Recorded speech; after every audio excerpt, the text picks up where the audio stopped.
Most Commander players are terrified by the thought of an empty hand. You just got board wiped, and now it's back to your turn. And what do you draw? A Llanowar Elf. Thanks, deck. Because of this fear, Commander players worship card draw as a universal fix-all to all of their problems.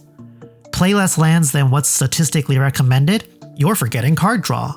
Get board wiped? Play more draw. Get bitten by a raccoon? Go see a doctor, rabies are serious. Commander players love jamming draw into their deck. Divination, Read the Bones, maybe even a mighty blue sun zenith. Thinking, this will save me. But here's what no one tells you. Playing more card draw doesn't save bad decks. Sorry. Card draw amplifies good ones. And today, we're going to learn exactly what type of card draw you should be playing and how many to fit into your new Commander template that's based on numbers and pro Magic theory, and less on what a content creator is telling you. But before I move on, let's review the simple mechanics of card draw.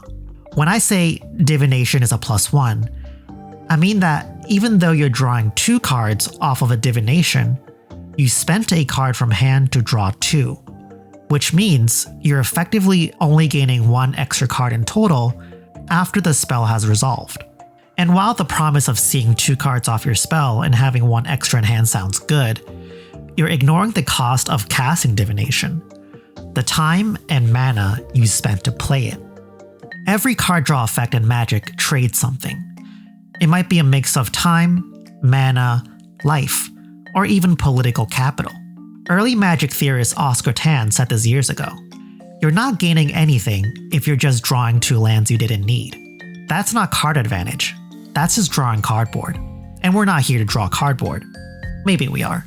So let's review what people mean when they say card draw. Because not all of it is equal. And not all of it even draws cards. There are 5 types of draw effects. There's raw draw, which sounds really funny. Gaining cards with a flat tempo cost. So Divination, Harmonize, Night's Whisper, as direct as it gets. There's Impulse Draw, which is temporary access to cards, so Light Up the Stage, Reckless Impulse, stuff like that. There's Looting or Filtering, draw effects that are not card positive, but improves the quality of cards in hand through filtering.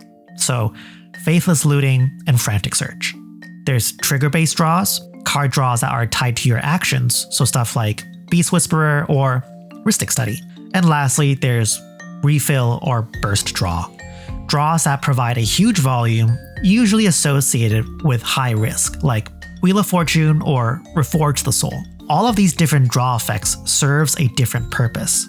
Impulse Draw exists for colors that don't have access to strong draw sources, and usually comes at a lower cost than average to overcome the limitation of timing, but still serves the same role, usually as loot effects, to find the right card. Burst Draw are great in decks that can utilize the full grip better than their opponents, like how combo decks can reel into a game-winning hand under a silence effect. And lastly, our most basic type of draw, which is what we're calling raw draw. It's the oil that keeps the engine going. Your Harmonize that lets you draw just enough to hit your land drops and play more spells. And this is usually the most popular type of draw effect Commander players are adding to their decks. It's almost like milk from a sacred cow of card advantage. And as all Magic players know and love, we don't respect sacred cows here. So how can we find the right card draw for casual Commander? Good question. Let's take one more step back. In competitive Magic, draw spells have purpose. They exist to support the strategy, not to delay the loss. Burn decks don't run card draw because their game plan is time sensitive. Every mana spent drawing is a burn spell you didn't cast. Control plays draw to offset the weakness of going 1-for-1 with threats. You trade cards all game until your engine takes over. Midrange decks draw to stay ahead just enough. That's where cards like Phyrexian Arena lives. Slow and steady advantage. And lastly, tempo decks use cantrips and looters not for card advantage but card selection.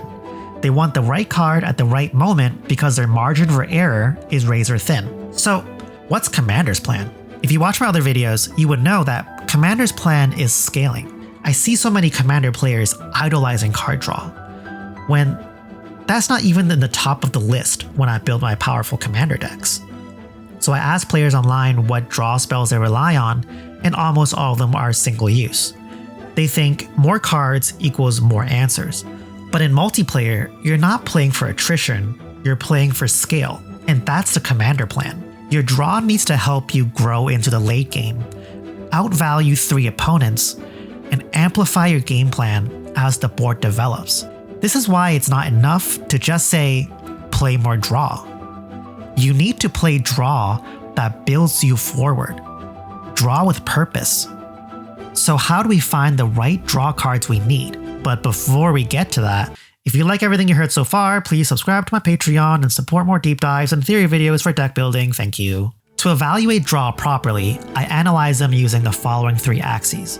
Timing is when does the card actually help you? Scale is does it grow with your board or plan? And lastly, cost is what are you giving up to get it? For example, Ristic Study is delayed timing. It scales, but comes at a political cost. Night's Whisper is immediate timing, flat in scale as it's a one-use spell, and comes at the cost of life. Kindred Discovery is continuous, has explosive scale of the right board, but comes at the cost of requiring synergy.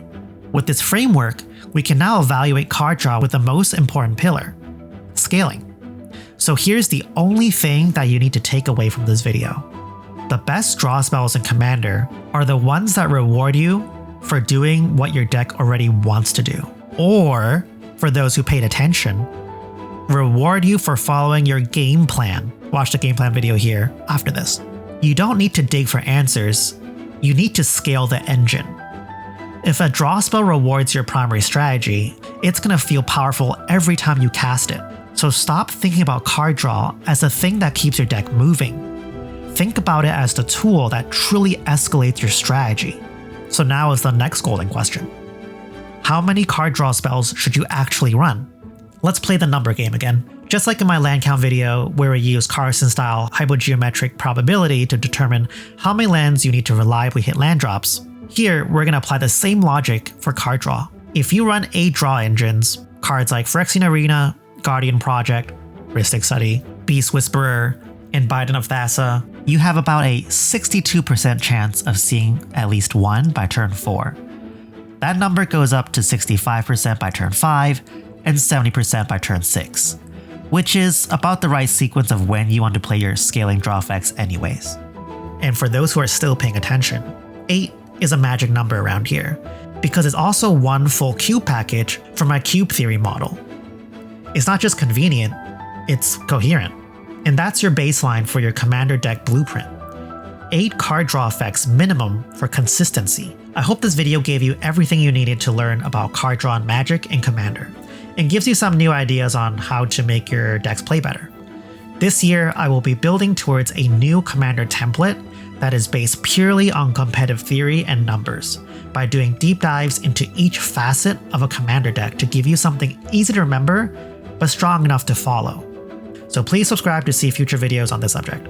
If you missed the video on land counts, you definitely want to watch that here to see why you need to play more lands. And if you want an early template that I still use for Commander, here's my cube theory video. Thanks for watching.